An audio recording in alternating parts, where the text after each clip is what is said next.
Every night you make a promise. Tomorrow I'll start fresh. But you don't, and deep down, you already knew you wouldn't. You scroll past your to-do list. You silence your guilt with snacks and fake productivity. You sacrifice your goals for one more hour of comfort. You're not lazy, you're just slowly killing the version of you that could have done better if this already feels like an attack.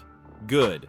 You probably needed it. Might as well subscribe before your brain convinces you you're doing fine. Let's be real for a second. There is a version of you, stronger, focused, fulfilled, and he's waiting. But every time you say not today, that version fades. Not in some dramatic collapse. Quietly, slowly, silently. So why do we do this to ourselves? Here's the thing, your brain doesn't care about your goals. It cares about keeping you safe. And change, that's risky, so it resists. Not because you're broken, but because you're wired to protect the present. Even if it's killing your potential. And the cost, it's not just lost time, it's lost versions of you, the author, the athlete, the calm, clear-headed version of you who actually did the thing. You won't see them die, but they do, quietly, when you choose to stay stuck. So what do? You shift the script, you stop talking about one day and start proving you mean it today. You don't need motivation, you need movement. One small act of integrity, one honest minute of effort. That's it. If you've made it this far without clicking away, you're either emotionally invested or pinned under something heavy. Either way, hit like or blink twice for help. Now, here's what actually works. First, make failure hard to repeat. If your phone ruins your flow, block the app. Hide it, delete the shortcut. Next, lower the entry cost. Don't commit to 2 hours, commit to 2 minutes. That's how momentum starts. And finally, talk to future you. Write notes, say thanks in advance. Thanks for showing up, thanks for not quitting. That's how you build trust with yourself. You're not weak,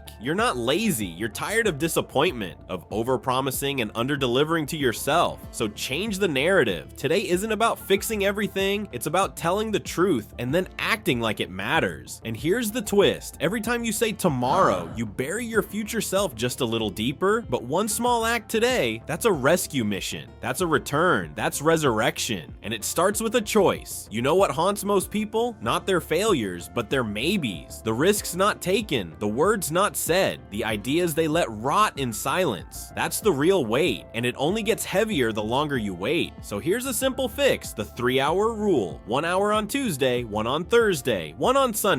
That's it. 3 protected blocks a week. Guard them like gold. Stack them like bricks. And one day, you'll look back and realize you rebuilt yourself. Quick check-in. If you live today on repeat for 6 months, would you like the person you'd become? If not, don't panic. Just shift slightly, gently. Now, this was Overthink Ollie. And if you made it this far, congrats. That's more follow-through than your last 5 habits. Don't overthink it. Just subscribe before your brain talks you out of it again.